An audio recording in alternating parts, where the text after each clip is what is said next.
But I married my husband when I was 19. He was in the Army for 5 years. I got my bachelor's in elementary education, teaching preschool, and I eventually went to Department of Child Safety in Arizona, and I did that for 3 years. Then when I had my first son, I didn't go back to work afterwards. The postpartum and everything, I just wanted to stay home with my baby. It was 118 the day we brought our baby home, so we decided to leave Arizona. We went to Colorado, and then now we're in Wyoming. And now we have two kids. We have a 4-year-old boy and a 6-month-old boy. Yeah, you and I were pregnant together, and here we are. Yeah, you had announced you were pregnant with Emma already, and then I got a positive test, and there was like so many times that I almost texted you like, I'm pregnant too, but I was like, no, I'll wait.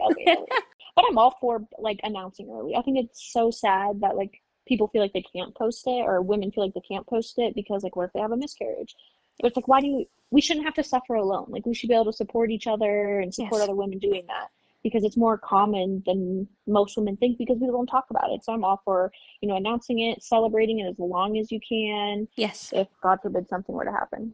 I worked for Department of Child Safety for 3 years. Luckily, though, I was an adoptions caseworker. I wasn't investigative or anything like that, so I wasn't removing children. I wasn't working with parents on, drug usage and stuff like that. I got the cases once parental rights were severed, and then I helped follow through with the adoption if they were already in a home that was going to adopt them, or I would work in the process to find them adoptive home. There's definitely times that I would just come home and cry. But I feel like it taught me a lot. So like I really appreciate the time I had in that job, especially like right now in the political climate. There's always like, what's the thing that radicalized you? And for me, it was like working for the state and working with families that, needed a little help. They were doing their best, but they just need help, and they're good people, and we need to like work together and be empathetic towards each other. So even though it was emotionally draining, I really, really enjoyed it.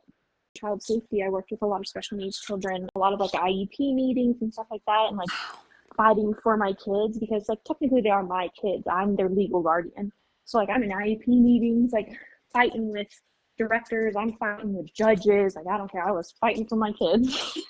And like I helped when you adopt children in the state of Arizona, you get subsidy. So from the time you adopt them until they turn 18, the state of Arizona pays you a monthly stipend for adopting a child. And their needs dictate what that number is. And I would fight and get all the documentation I would need so all of my families could get, the rate they deserve to like support those kids and the needs they had. What part of motherhood makes you the happiest?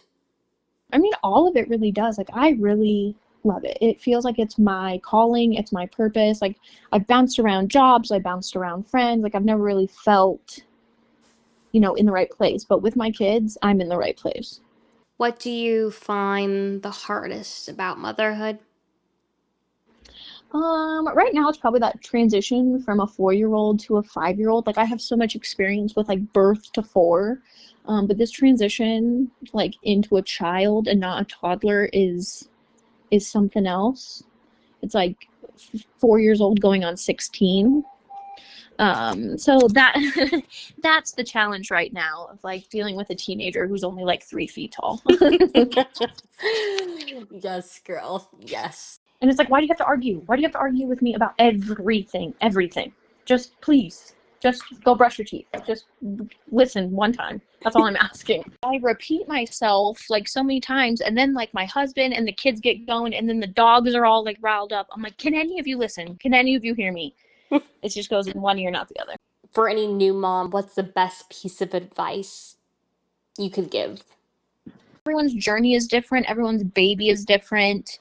Your experience postpartum and your baby growing and doing all the baby things, like it's going to be different, and you're not going to fall into like a checklist. Just live and soak it all up, because it's going to go by so fast, and your baby's only going to be tiny once, and try not to stress yourself out.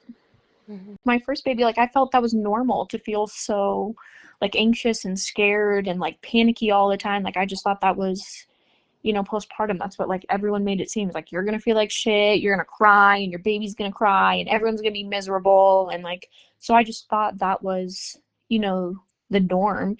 And now having the second baby, I'm like, dang, that was not supposed to be like that. But everyone around me had such just like this negative outlook on it, when really it's like, no, you're struggling, and it's okay to struggle, and it's okay to ask for help. And that help could be therapy, that help could be medication, that help could be, an hour a week you get dedicated to yourself to just get a breather.